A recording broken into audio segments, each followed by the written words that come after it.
ਰਾਂਝੇ ਪਿੱਛੇ ਜੋਗ ਸੀ ਲੱਗਾ, ਦੁੱਖ ਲੱਗੇ ਸਨ ਹੀਰ ਦੇ ਪਿੱਛੇ। ਰਾਂਝੇ ਪਿੱਛੇ ਜੋਗ ਸੀ ਲੱਗਾ, ਦੁੱਖ ਲੱਗੇ ਸਨ ਹੀਰ ਦੇ ਪਿੱਛੇ। ਤੇਰੀ ਮੇਰੀ ਗੱਲ ਸੀ ਕੀਤੀ, ਕੰਧਾਂ ਨੇ ਤਕਦੀਰ ਦੇ ਪਿੱਛੇ। ਤੇ ਕੀ ਲੱਭਣਾ ਏ ਦੱਸੋ ਹਾਂ ਏ, ਭੌਂਕ ਕੇ ਕਿਸੇ ਫਕੀਰ ਦੇ ਪਿੱਛੇ। ਇੱਕੋ ਕੱਪੜਾ ਕਫਨ ਦਾ ਹੁੰਦਾ ਏ, ਝਗੜਾ ਕਾਹਦਾ ਲੀਰ ਦੇ ਪਿੱਛੇ। ਲੰਘਿਆ ਵੇਲਾ ਮੁੜ ਨਹੀਂ ਆਉਂਦਾ, ਲੰਘਿਆ ਵੇਲਾ ਮੁੜ ਨਹੀਂ ਆਉਂਦਾ। ਭੱਜੀ ਦਾ ਨਹੀਂ ਤੀਰ ਦੇ ਪਿੱਛੇ।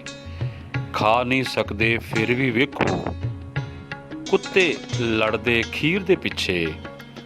ਦੁੱਖਾਂ ਨੇ ਫਿਰ ਲੱਭਣਾ ਮੈਨੂੰ, ਦੁੱਖਾਂ ਨੇ ਫਿਰ ਲੱਭਣਾ ਮੈਨੂੰ। ਲੁਕ ਜਾਣਾ ਮੈਂ ਪੀਰ ਦੇ ਪਿੱਛੇ। ਰਾਂਝੇ ਪਿੱਛੇ ਜੋਗ ਸੀ ਲੱਗਾ, ਦੁੱਖ ਲੱਗੇ ਸਨ ਹੀਰ ਦੇ ਪਿੱਛੇ।